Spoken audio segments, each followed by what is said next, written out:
Oh, ari na ang island hopping at snorkeling namin sa Puerto Galera. Nung nga kami makapahinga ng karingot, di ari ang una naming naisip gawin ang mag-island hopping at saka snorkeling. Ay di kami tatlong bangka, ang isang bangka yung mami, ang papa at saka ang tita Emma. Tapos yung kabila na may si Totoy at saka si Cristel. Tapos di ako, si Yuson at saka si Michael ang magkakasama sa isang bangka. Ang una naming tinigilan at naging destinasyon di aring water cave. Maigi na lang at medyo kakaunti din ng tao. Gawa siguro ari alas 2 na ng hapon, di kainitan. Abay, syempre, wala dapat sayanging oras at kami dadalawang araw nga din.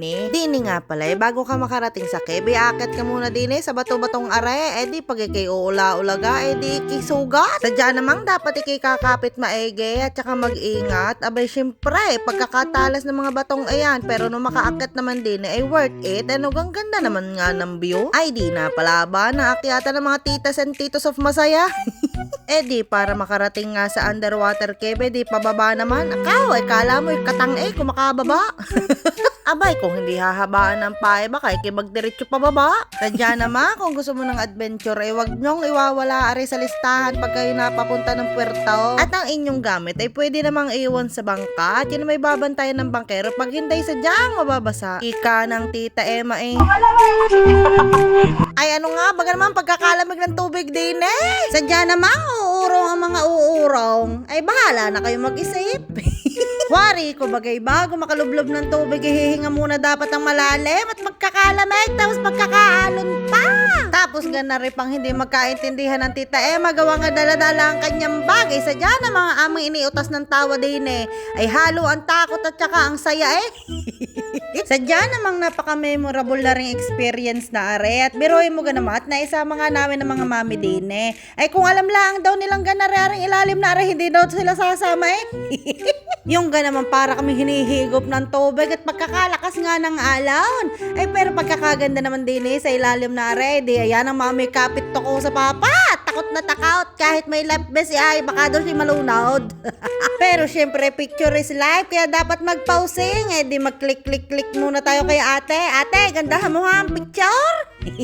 Ay sadya namang pagkakagulo ng picture namin at inalo na nga kami ng inalon. Tapos diare, ang sunod namin pupuntahan ay ang snorkeling. Abay, share ko lang. Are daw Puerto Galera ay diving capital of the Philippines na. Sa ganda ng corals, tapos may World War II shipwreck pa daw din Saka sa dami namang isda din kasi parang hindi ko ata nakita si Nemo at saka si Dory.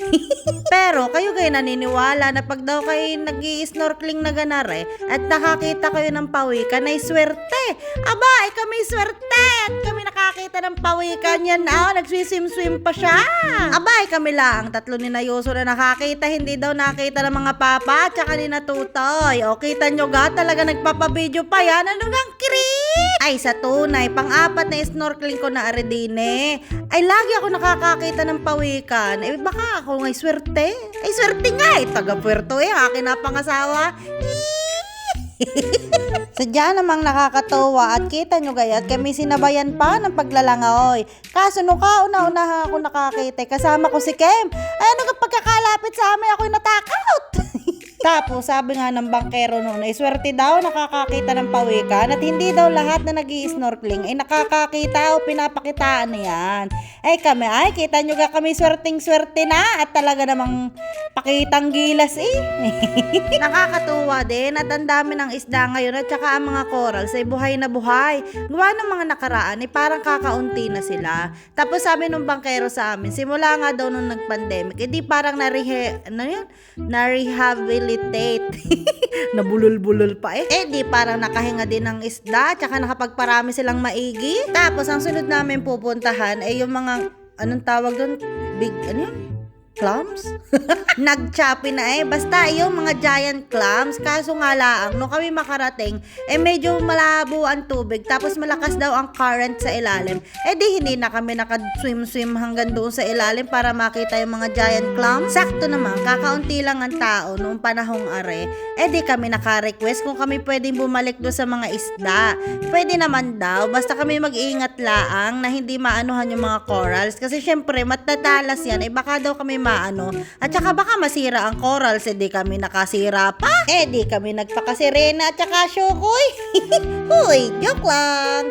Di are kami enjoy sa pagsuswimming. Pati naman ang papay, sadya naman may pagbibideo din Lasa ko naman nung matapos lahat kami hapaw.